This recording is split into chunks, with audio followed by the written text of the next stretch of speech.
سلام عليك يا حبيبي سلام عليك صلوات الله عليك يا حبيبي سلام عليك صلوات الله عليك يا نبي سلام عليك يا رسول سلام عليك يا حبيبي سلام عليك وتعيها أذن واعية فإذا نفخ في الصور نفخة واحدة وحملت الأرض والجبال فدكتا دكة واحدة الله أكبر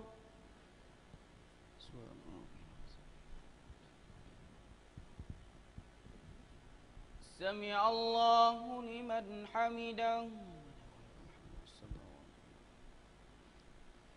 الله أكبر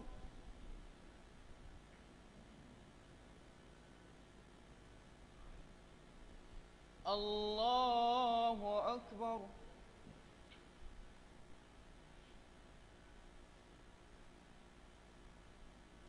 الله أكبر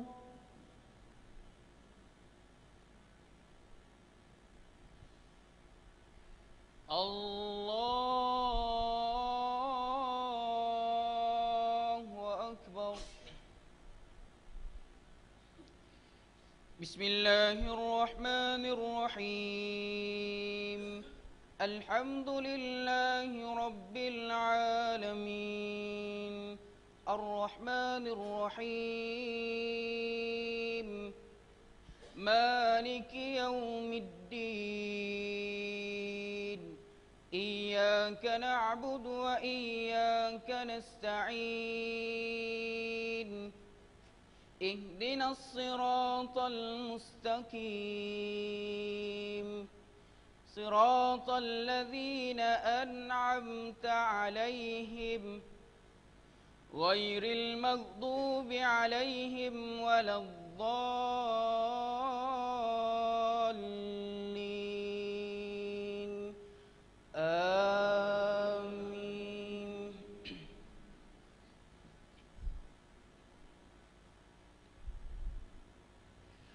فيومئذ وقعت الواقعة وانشقت السماء فهي يومئذ واهية والملك على أرجائها ويحمل عرش ربك فوقهم يومئذ ثمانية يومئذ تعرضون لا تخفى منكم خافية فأما من أوتي كتابه بيمينه فيقول هاؤم اقرءوا كتابيه إني ظننت أني ملاك حسابيه فهو في عيشة راضية في جنة عالية قطوفها دانية الله أكبر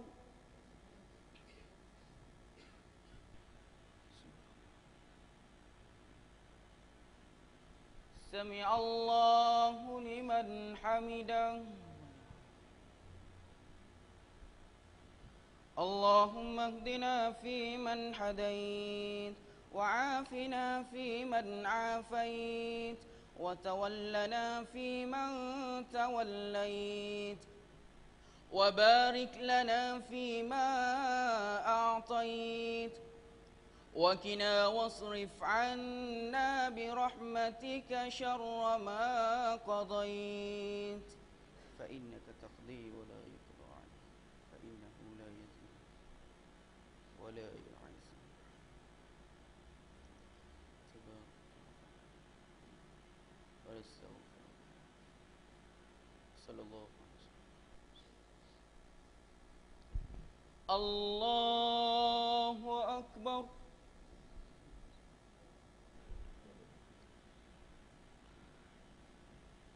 الله أكبر.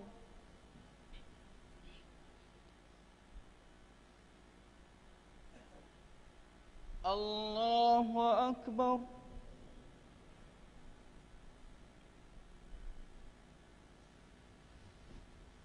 الله أكبر.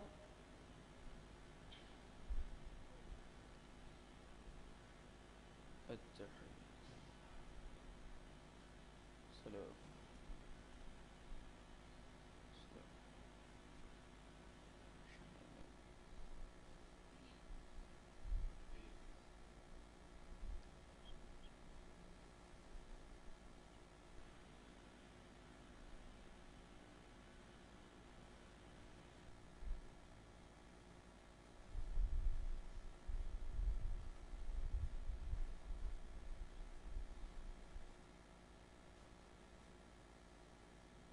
السلام عليكم ورحمة الله.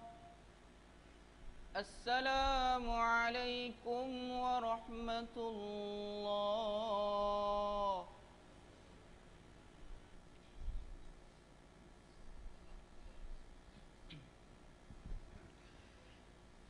الحمد لله الذي لم يتخذ ولدا ولم يكن له شريك من الذل وكبره تكبيرا. أستغفر الله العظيم. أستغفر الله العظيم. أستغفر الله العظيم الذي لا إله إلا هو الحي القيوم وأتوب إليه. لا إله إلا الله وحده لا شريك له. له ملك وله الحمد يحيي ويميت وهو على كل شيء قدير.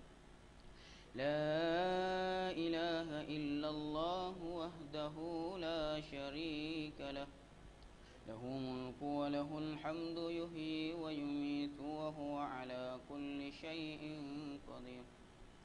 لا إله إلا الله وحده لا شريك له.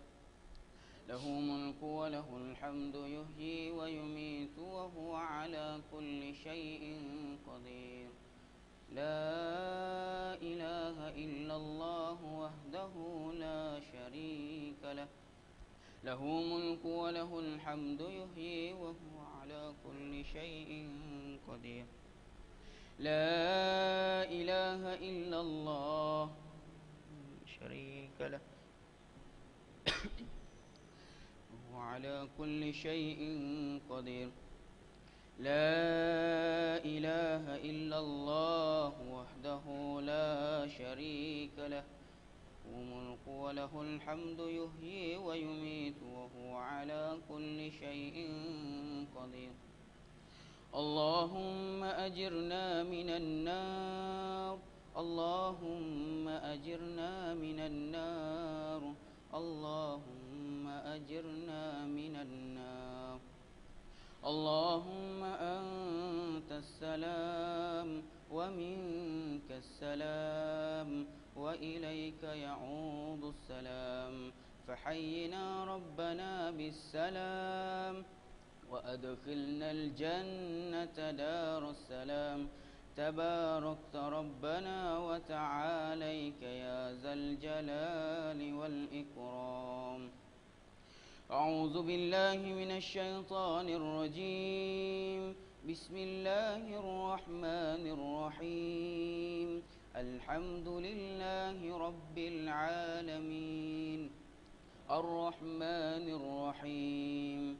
مالك يوم الدين. إياك نعبد وإياك نستعين.